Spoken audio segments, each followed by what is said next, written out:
पहा नवीन एपिसोड्स एकदम add free.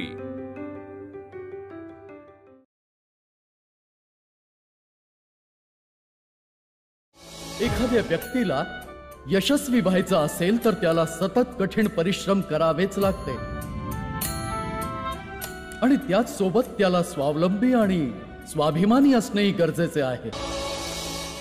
हे पैसे ठेवा आणि उद्यापासून तुमच्या मुलाला इथं मजुरीसाठी आणू नका। जमलंच तर त्याला शाळेत पाठवा। इथं येऊन भलेही तो या गोण्यांचं ओझं उचलं, पण जर शाळा शिकला तर त्याच्या आयुष्याचं ओझं त्याला हलकं वाटेल। अरे रामजी, आज आमच्या गल्लीत भजन कीर्तनाचा कार्यक्रम आहे। तिथं समजा जातीची लोक येतात, तर मग एक काम कर ना, तू बी ये तिथं। वय तू बी ये तिथं। कोणी कोणाला अडवत नाही, समजा आपापल्या जागी बसतात। प्रत्येक जातीसाठी वेगवेगळी जागा असते। आज कार्यक्रम एकदम झकास झाला पाहिजे। तू एकदम मस्त वाजी बरं का? अहो दादा, लय मोठी गडबड झाली आहे। का रे, काय झालं? अहो ते आपले गाणारे महाराज आहेत ना, ते नाही येतात। अरे पैसा तर देऊन आलो होतो त्याला, मग येत का नाही? अहो दादा, त्याच्या गावचा एक माणूस आला होता, सांगत होता त्याची तब्येत खराब झाली आहे, तो गाऊच नाही शकणार।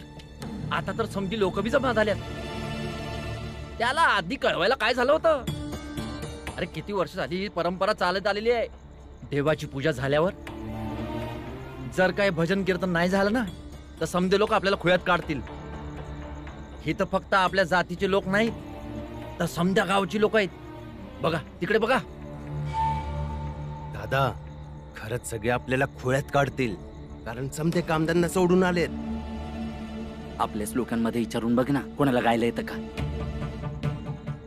कमीत कमी नावाला सांगता तरी येईल की गाण्याचा कार्यक्रम झाला। हा विचार। ठीक आहे, विचारतो। विचार। अरे गाववाल्यांनो,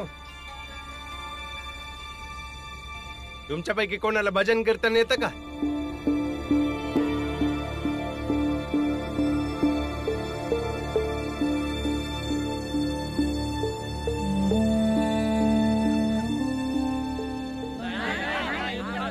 कोणीच नाही। वाटतं आज काही भजन बिजन होणार नाही। चला घरी।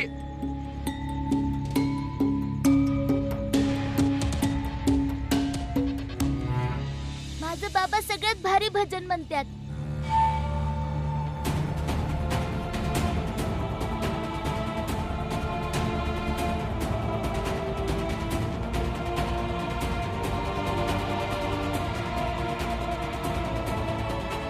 त्याला गायला सांगायचं का? अरे त्यानं भजन म्हटलेलं चालणार नाही। दिसत नाही कुठं बसलाय तो?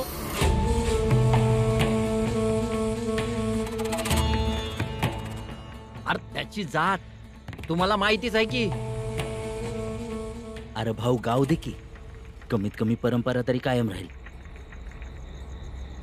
तू आपल्या कानात कापूस घालून बस। आपण कुठे याला डोक्यावर घेऊन गायला होणार आहे? यांचं म्हणणं पटतंय मला। कमीत कमी आपल्या हस तर होणार नाही, नाहीतर उद्या लोक म्हणतील की कार्यक्रमाची देणगी तर यांनी घेतली, पण कार्यक्रम काय केलाच नाही। अरे कमीत कमी लोक बरं वाईट ऐकून जातील। पर भाऊ, म्या त्याच्या भजनाला वाजवायचो नाही। बघा, आता अजून एक अडचण। अहो, गाणारा वाजवणाऱ्याला सूर देतो आणि तो मला सूर देणार बाई? अजिबात नाही। याचा बी एक उपाय आहे। एक काम करूया, दोघांमध्ये एक पडदा लावू। तू इथं ढोलक वाजव आणि तो तिथे गाणं गाई। असं बी चालेल। भीमबाळा, इकडे।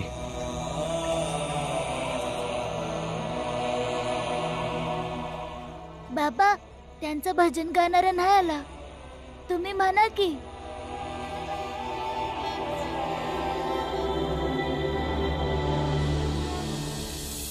काय करायचं भाऊ? तुम्हाला चालत असेल तर विचारू का? आता दुसरा कुठला मार्ग बी उरला नाही। आता अजून काय वेगळं करू शकतो? विचारून बघ त्याला। चल पहिलं घरला चल। ए थांब।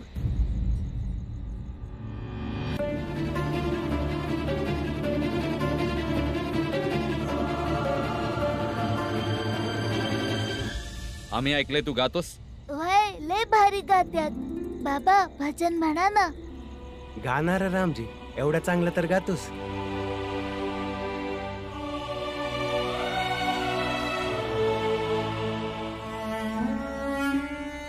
तुम्ही सगळे बसून घ्या, कार्यक्रम सुरू होणार आहे. बसून घ्या बसून घ्या. पडदा लावायची व्यवस्था करा. वय दादा. चल र सुरू कर.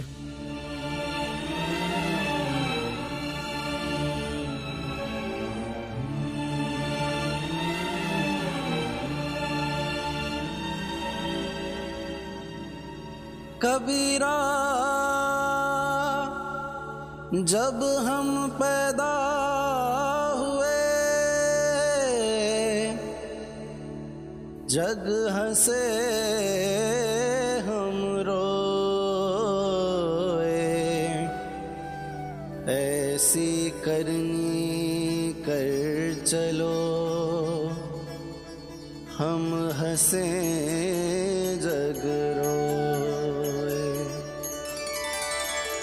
चदरिया झीनी रे झीनी, चदरिया झीनी रे झीनी, चदरिया झीनी रे झीनी, चदरिया झीनी रे झीनी।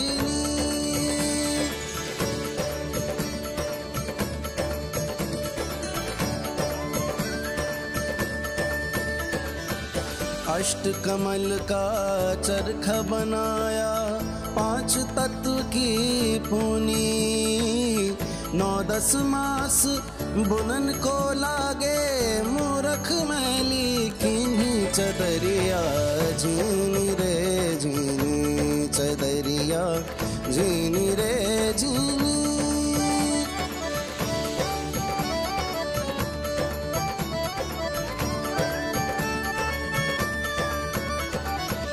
जब मोरी चादर बन घर आई, रंग रेज को दीन्ही, ऐसा रंग रंगा रंग रे ने लालो लाल कर दीन्ही। चदरिया झीनी रे झीनी, चदरिया झीनी रे झीनी।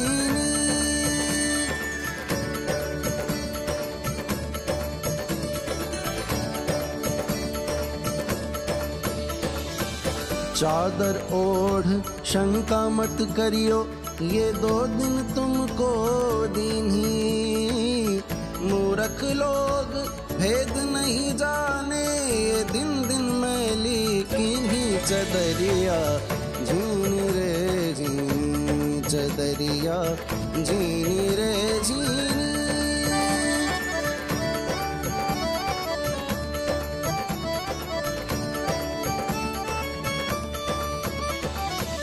ध्रुव प्रहलाद सुदामा ने ओढ़ी, शुक्द में निर्मल कीन्ही। दास कबीर ने ऐसी ओढ़ी, जो की त्यों धर दीन्ही। चदरिया झीनी रे झीनी, चदरिया झीनी रे झीनी, चदरिया झीनी रे झीनी।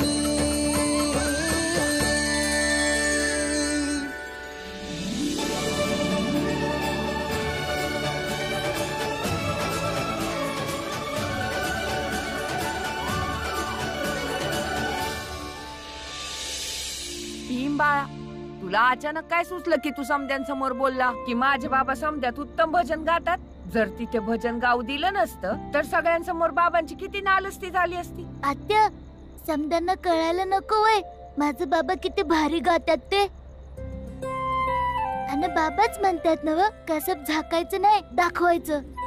1000 लोकांच्या समोर बी दाखवावं लागलं ना तरी दाखवायचं.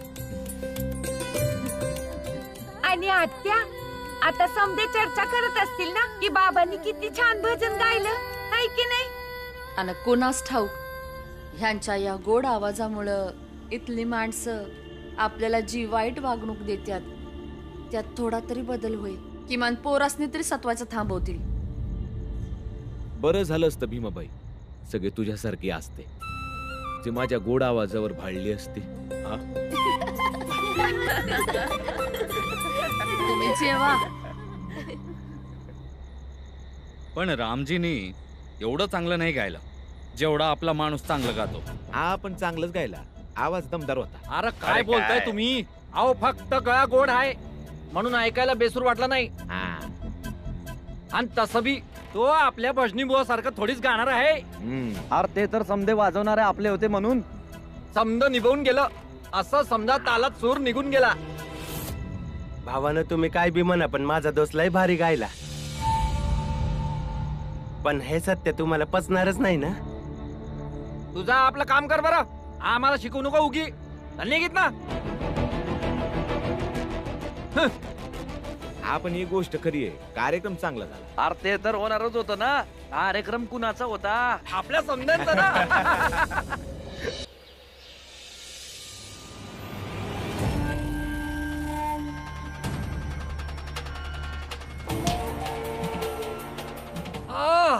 अरे अरे एवढं कसं काय लागलं रे तुला? कुणी मारलं तर नाही. अरे कोण म्हणलं मला मारलं म्हणून? अरे तुला सहज विचारलं ना, कशा पायी रागवतोस एवढा? अरे आता लागलं डोक्याला, एवढी काही प्रश्न विचारताय? हो का? सकाळ धरणं मी वा? हेच विचारते पण काय बोलतच नाही. काल मी सांगितलं तांदूळ आणा, घेऊन आलं घासलेट. अरे आणि वरून धड पडून आला. माहित नाही कुठं लक्ष असते ह्याच. आणि आता तर आपल्यासारखं मित्र बी आणला शोधून. बघितली का हालत? काकू मला तर असं वाटतंय की हे दोघं बी वाईट मार्गाला लागलेत. तुम्हाला काय आम्ही चोर लुटारू वाटलो काय? लय बोलायला लागले केव्हापासून. चला जा तुम्ही तुमचं काम करा, जा करायला. ऐके तू आमच्याशी खोटं बोलू शकतो पण तो परमेश्वर सगळं बघतोय. समजलं का? काकू थोडं घासलेट मिळेल काय? हा बाय आणते थांब. आई वाटायला नाही आणलंय ते. बेशरम, जेव्हा घरात खायला नसतं तेव्हा हिची आई खायला देते आणि तू घासले द्यायला नाही म्हणतो. निलाजरा. अरे यार तू चाय तर मागव ना. तूच जा चहाचं सांगून ये. ओ भाऊ जरा लवकर या. घे बाय.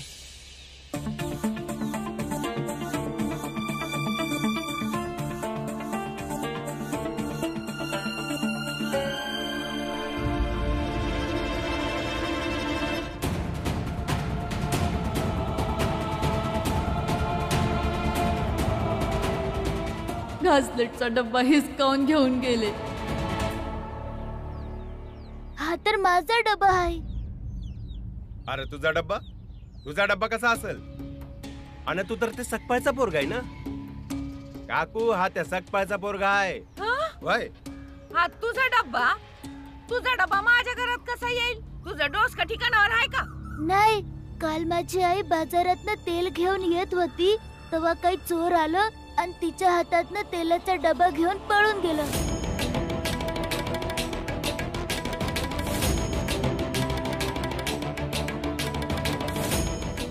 मी आई बाबांना बोलावून आणतो, तेच सांगतील की हा डब्बा माझा आहे का नाही ते. चल दादा. याची आई आली तर अजून मारल मला. ए थांब जरा. थांब थांब. आई तेलाचा डब्बा आहे दे त्याला. याचा डब्बा तू माझ्या घरी घेऊन आला आणि तो बी चोरी करून. थांब थांब तुला दाखवते. मार काकू यांना सोडू नको. माझ्या घरात याचा डब्बा घेऊन आलास. थांब. ए घेऊन जा तुझा डब्बा. थांब. काय काकू यांना तुझ्या उमरात बोलवणार आहेस?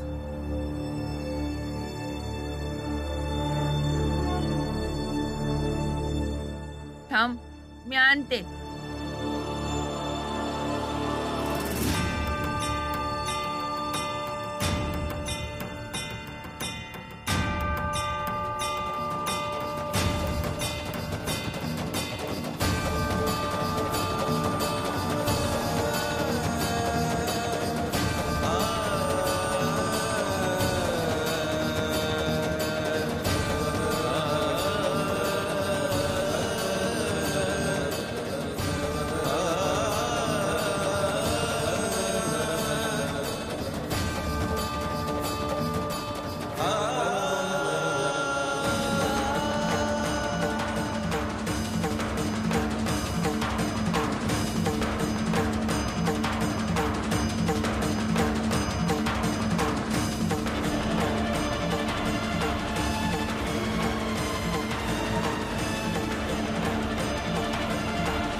मागे वा सगळ्यांनी. मुलांनो, उद्या आपल्या विद्यालयात वार्षिक धावण्याची स्पर्धा आयोजित केलेली आहे. जोही या स्पर्धेत पहिला, दुसरा आणि तिसरा येईल त्याला जिल्हास्तरीय धावण्याच्या स्पर्धेत भाग घेता येईल. कळलं का सगळ्यांना? ज्यांना या स्पर्धेत भाग घ्यायचा असेल त्यांनी रांगेत उभं राहावं आणि आपापली नावे द्यावीत. मुलांनो, रांगेत उभे राहा.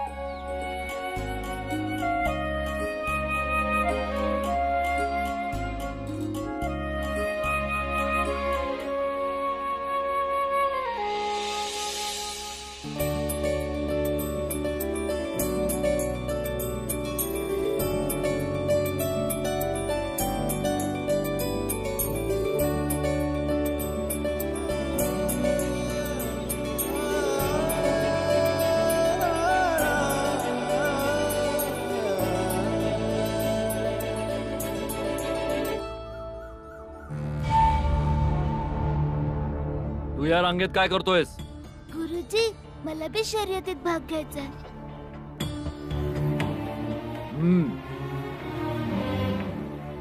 ते झाड दिसतंय का?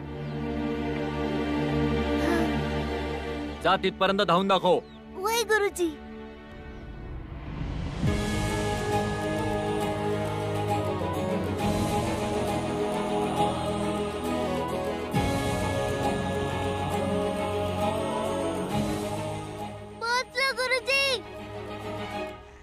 तिथेच उभा राहा. तुला या स्पर्धेत भाग घ्यायची काही गरज नाहीये.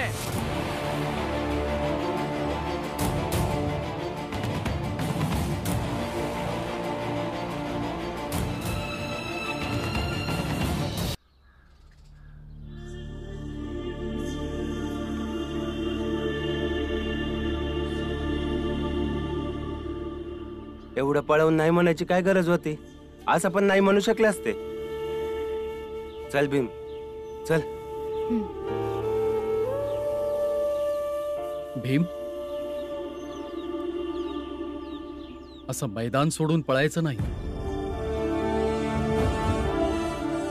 कुठलाही व्यक्ती त्या दिवशी धावपटू होत नाही ज्या दिवशी धावण्याच्या स्पर्धेत तो भाग घेतो.